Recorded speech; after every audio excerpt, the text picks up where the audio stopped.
Olá, sejam todos bem-vindos. Vamos estar apresentando aqui mais um trabalho nessa 27ª Semana de Tecnologia Metroferroviária.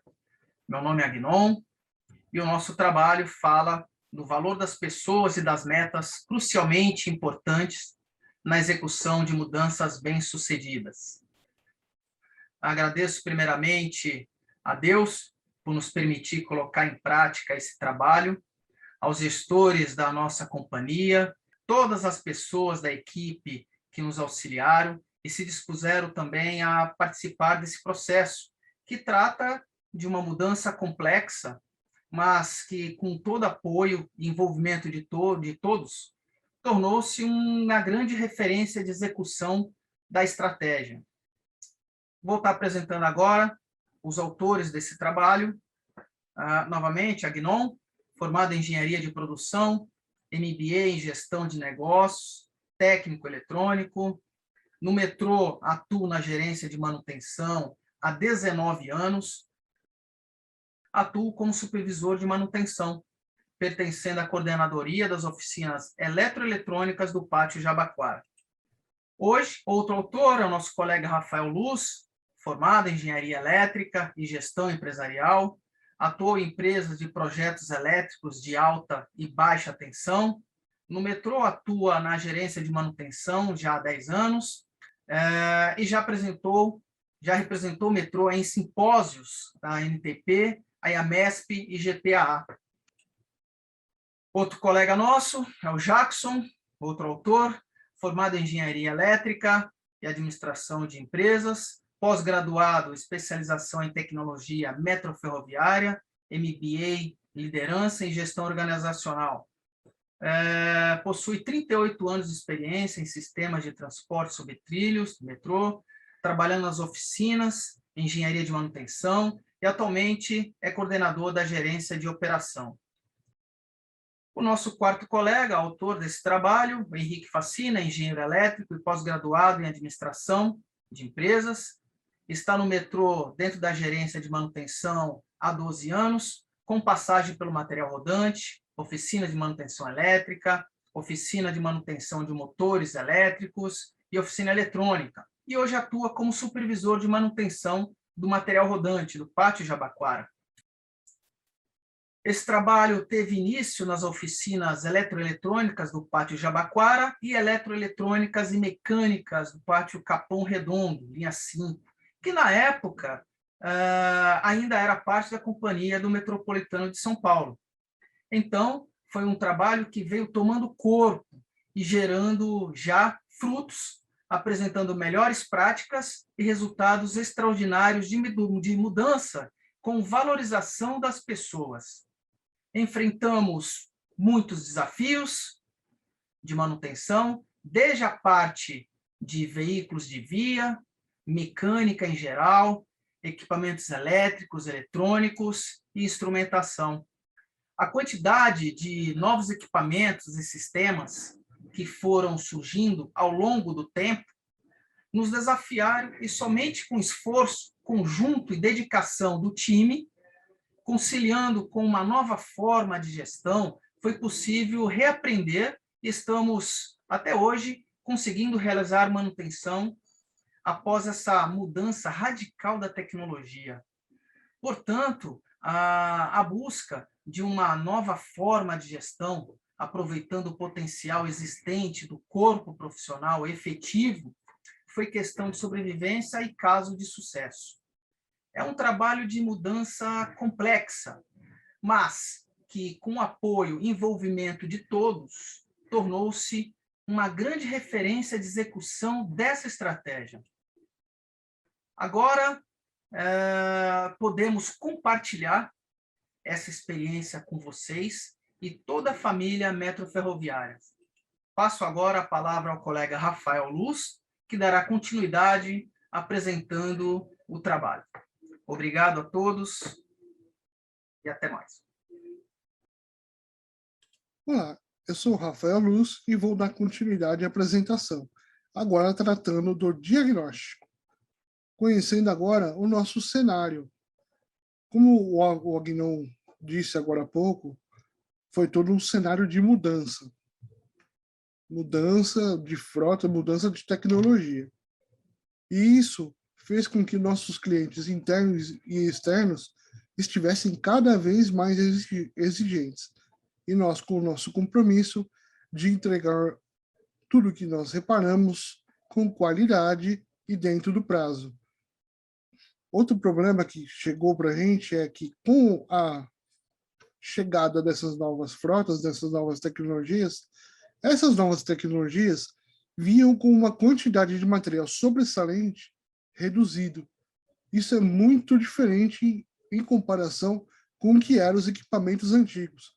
Uma mudança de filosofia um tanto quanto grande. Antigamente se tinha uma quantidade de sobressalente de material giro muito maior do que foi quando houve essa migração de tecnologia. Só que, quando houve essa migração, houve uma nova quantidade de frotas e de sistemas totalmente novos e diferentes.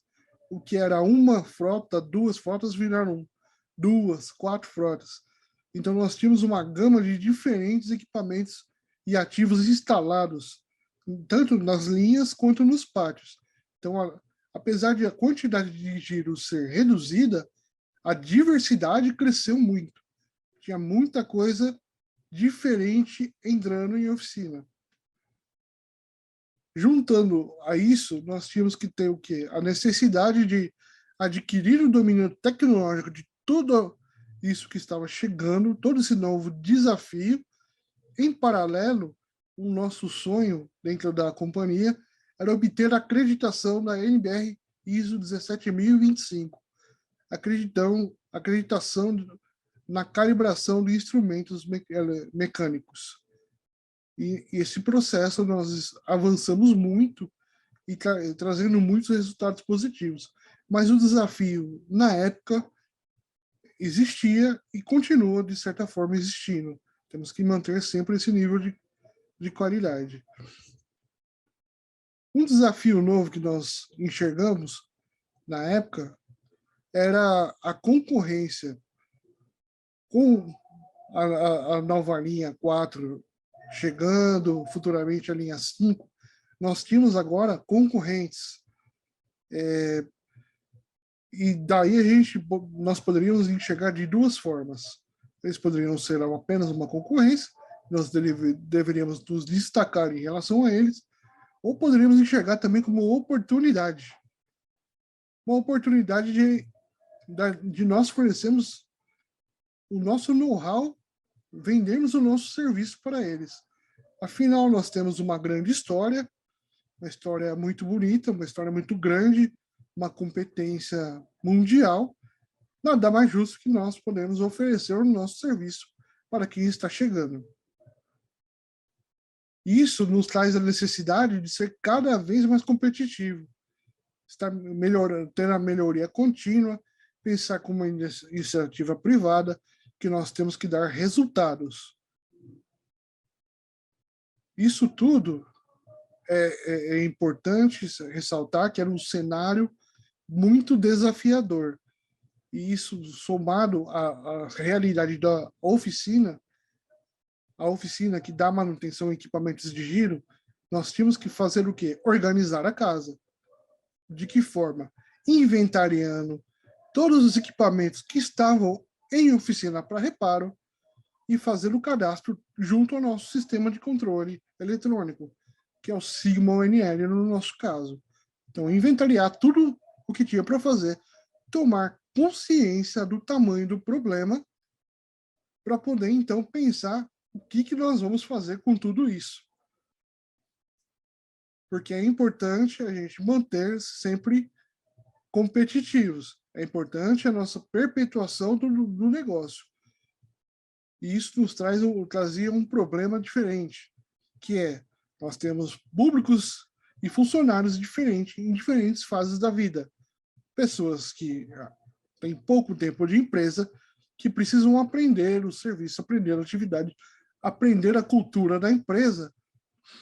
E temos pessoas um público muito próximo de se aposentar. E nós teríamos que reter esse conhecimento. Junto com isso, tanto os funcionários quanto a liderança foi envelhecendo. É um processo normal de todas as empresas. Então, qual era a necessidade? Formar novos sucessores, pessoas capacitadas e preparadas para assumir futuramente, conforme fosse surgindo a necessidade. Pessoas que estariam prontas para tocar sem grandes problemas. Então, era um cenário muito grande, muito desafiador. E agora, o que a gente vai fazer com isso? O que nós vamos fazer da vida? O diagnóstico era, depois do levantamento, nós temos 4.752 equipamentos de oficina. Em 2013, nós temos um passivo gigantesco e a nossa capacidade de produção não era aproximadamente aí um quarto do que nós tínhamos para fazer.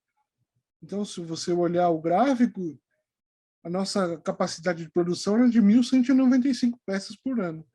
E a média de entrada era um pouco superior à média de saída. E isso sempre somava na parte laranja, que é o backlog de oficina. Então, diante desse todo cenário, o que vai acontecer? Já avisei que vai dar merda isso. Isso ia dar um problemaço, se não fosse tomar alguma atitude. Alguma coisa deveria ser feita. Então, nós deveríamos o quê? Pensar em estratégias de como resolver essa situação. Porque a estratégia significa traçar planos, colocar métodos, as nossas manobras para poder atingir os nossos objetivos. Assim como o nosso Capitão Nascimento. Então, assim como o Capitão Nascimento bem ressaltou, a importância da estratégia. Dentro da estratégia, qual que era? Era estabelecer o que era a nossa missão, a nossa visão, os nossos valores, sabendo que isso é o que nos guiaria para, então, traçar um plano. Qual que era o nosso plano? É traçar a matriz da mudança, ou seja, entender a nossa visão, missão e as nossas atribuições, o que realmente deveríamos fazer, e somar ao cenário atual e o futuro. Afinal, era um cenário de mudança constante. Era uma mudança de tecnologia, uma mudança de pessoal. O resultado disso seria o nosso diagnóstico. Execução é tudo. Agora com o engenheiro Jackson. Olá, pessoal. Continuando, então, essa parte que o Rafael falou, a questão do diagnóstico ali, que ele colocou o Capitão Nascimento ali até como a figura, né, que representa, e aquela questão da estratégia, né, quer dizer, todos têm que estar envolvidos, né, no vídeo lá, né, o rapaz, o Capitão Nascimento tira a trava da bomba lá e ele diz, né, se ele soltar, se ele dormir, ele vai cair a bomba, vai explodir todo mundo, né? Então, o espírito, quando você faz a estratégia, é justamente ter um envolvimento de todo mundo, quer dizer, não existe coadjuvante, né? Todos são protagonistas, né? E para executar essa estratégia que foi montada, nós usamos uma ferramenta que chama 4DX, né? Que é 4 disciplinas da execução. Ela representa uma nova maneira de pensar e de trabalhar. E como é que é essa ferramenta, né? Essa ferramenta, ela é utilizada justamente para cobrir esse buraco, né, que existe quando você define a sua estratégia, né? Que nem foi dito, foi definido aí a visão, a missão, os valores, né, da equipe, foi traçada a estratégia, que são quais as ações que podemos tomar para cumprir nossa visão e nossa missão. Só que precisa transformar isso em execução, né? E normalmente existe esse buraco, né? E esse buraco, o que é? Esse buraco é o incêndio, né? O incêndio sempre vem aí, o urgente, o importantíssimo, o redemoinho que a gente fala, né? Então, isso acaba você pegando a equipe toda e ficando só apagando incêndio, né? Então, por isso é importante você utilizar uma ferramenta de execução. No caso aí foi o 4DX, né? E o que envolve você, então, ter mudanças bem-sucedidas? Primeiro, você precisa valorizar as pessoas e você precisa ter foco e disciplina, né? Não adianta se você quiser usar uma ferramenta, mas você não ter disciplina, você não vai conseguir chegar a lugar nenhum. Então, exposto aí toda a questão do desafio que nós tínhamos, né, e contextualizando para alguém não abordou no início, estava bem claro que a gente precisava criar uma equipe de alta performance para poder atingir esses resultados, que seriam resultados exponenciais, seriam resultados que a gente não tinha atingido até aquele momento, né? Então, precisa ter muito foco e execução coletiva, porque ninguém consegue nada sozinho. É o grupo que consegue, né? E precisaria, então, o quê? Mudar a cultura. Uma cultura, né, de você ficar ali só fazendo tarefas, uma cultura vencedora. O que é uma cultura vencedora? É uma cultura que você tem líderes extraordinários, você tem líderes ali engajados, e os empregados também, né? Então, todo mundo ali com um propósito, com um alinhamento. Bom, e o que é o 4DCX, né? São 4 disciplinas, então. A primeira disciplina é foco no crucialmente importante, que é concentrar em poucos objetivos. Se você tiver muito objetivo, você acaba não atingindo nada, né? Então, por que poucos objetivos? Porque para você ter execução, você precisa ter foco. Se você não tem foco, você não consegue executar.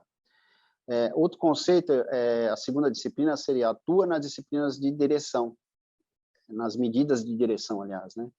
Enquanto uma medida histórica informa se você atingiu uma meta, então ele está falando do passado, você atingiu alguma coisa ou não, a medida de direção é aquela que vai te direcionar, vai te fazer mover para um resultado muito mais significativo, né?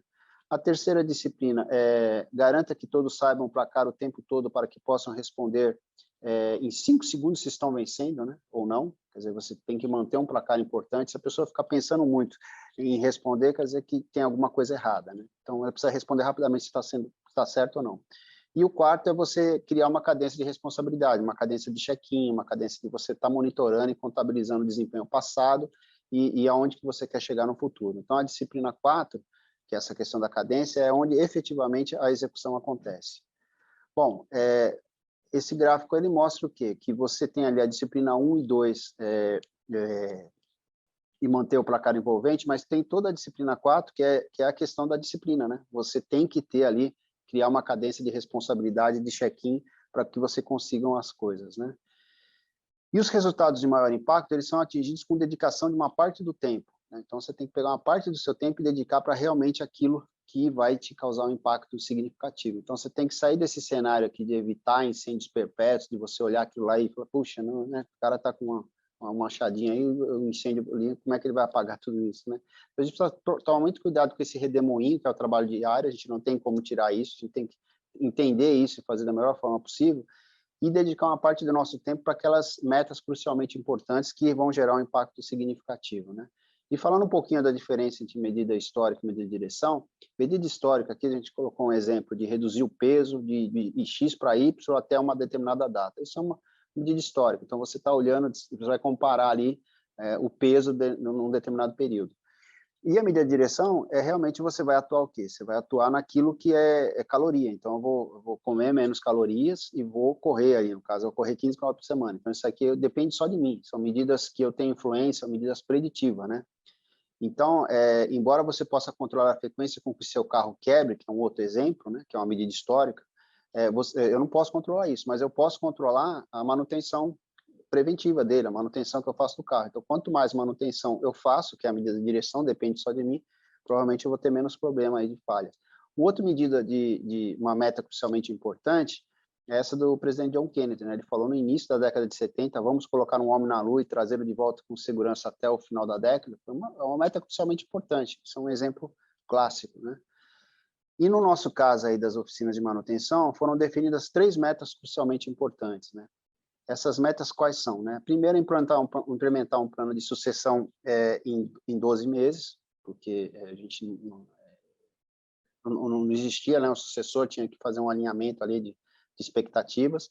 Reduzir o backlog de 438 dias para 15 dias, né? Que o backlog é o tempo médio que o equipamento ficava parado em oficina, isso em 24 meses, e modernizar radicalmente a infraestrutura em 18 meses, né? E um exemplo. E o que aconteceu, por exemplo, com a meta crucialmente importante é implementar um plano de sucessão, né? O que é o resultado que nós tivemos aí? Você tinha aí o Casagrande e o Pimenta, que eram supervisores, e atualmente são coordenadores, o Agnon e o Rafael, que eram técnicos de bancada, inclusive, nem eram técnicos que exerciam alguma função de liderança, hoje são supervisores de manutenção. O Gaspar, ele era técnico de manutenção e aí hoje ele é técnico especializado aqui na GOP, trabalha com a gente aqui na OPT, e o Rebelo, ele era engenheiro da engenharia da manutenção e atualmente ele é engenheiro especializado das oficinas, né? Outra questão que era reduzir o backlog significativo, né? A gente tinha um backlog aí de 438 dias para 15 dias, quer dizer, é uma mudança exponencial, né? E aqui mostra o gráfico da evolução, né? Esse vermelho é quanto que o backlog foi reduzindo ao longo desse período, e aqui as entradas, né, em amarelo e verde o que está saindo. Então, nós começamos a sair daquele cenário que o Rafael falou de 4.752 equipamentos e, ao longo do tempo, nós estamos reduzindo. E hoje, você tem aí uma taxa média de produção que é próxima daquilo que entra. Então, você consegue manter esse backlog em 15 dias. Né? Outra questão foi modernizar radicalmente a infraestrutura em 18 meses. Então, tem aqui exemplo aqui da parte da copa que existia no motor de tração, como que ela ficou. Você tem aqui a cabine que faz testes de motores de tração, depois como que ela ficou, aqui já com iluminação a LED, então tem essa questão de ganho também. A sala de baterias, o teto não tinha o forro, então aqui tá fechado, então melhora muito a condição. Aqui o cenário de mudanças, você não tinha essas salas, né? Então essas salas foram criadas para apoio de manutenção, laboratório de eletrônica de potência, foram criadas áreas novas para que você pudesse trabalhar numa melhor condição. Aqui também houve mudança da infraestrutura na própria coordenação, né? Você fazia reuniões em salas assim, e agora você tem uma sala fechada com televisão. Aqui um outro exemplo de uma outra sala, né? Então, houve uma mudança muito significativa na infraestrutura também. Então, as 3 metas crucialmente estabelecidas foram atingidas com o trabalho de todo o grupo, com o empenho de todos, com disciplina. E agora o Henrique vai falar um pouco de outros ganhos que nós tivemos aí, outros resultados exponenciais que nós conseguimos, né? Henrique, seja bem-vindo aí. Muito obrigado, pessoal, por tudo. Bom dia, pessoal. Meu nome é Henrique Facina. Darei andamento na apresentação. Bom, com o novo modelo de gestão adotado, alguns outros resultados foram alcançados. Esse novo modelo de gestão, ele se baseou na identificação de 2 perfis de profissionais. O primeiro, que desejava ser gestor, fazer gestão de pessoas e liderar equipes, né? Lidar com pessoas, desenvolver em algumas soft skills necessárias. Então, essas pessoas assumiram o posto, a função de técnico de apoio, né? E, assim, foram patrocinadas pela coordenação e supervisão. Então, elas tinham autonomia e essas pessoas eram motivadas a serem protagonistas, a ação, fazer as coisas acontecerem. O segundo grupo, o segundo perfil de profissional era aquele que desejava se desenvolver na área técnica. Tinham novos sistemas, novas tecnologias que estavam chegando na empresa, novos trens, e era necessário desenvolver-se na manutenção de alguns equipamentos. Então, para essas pessoas foram atribuídas a missão de criar know-how nessas novas tecnologias, estar preparado para essas novas tecnologias.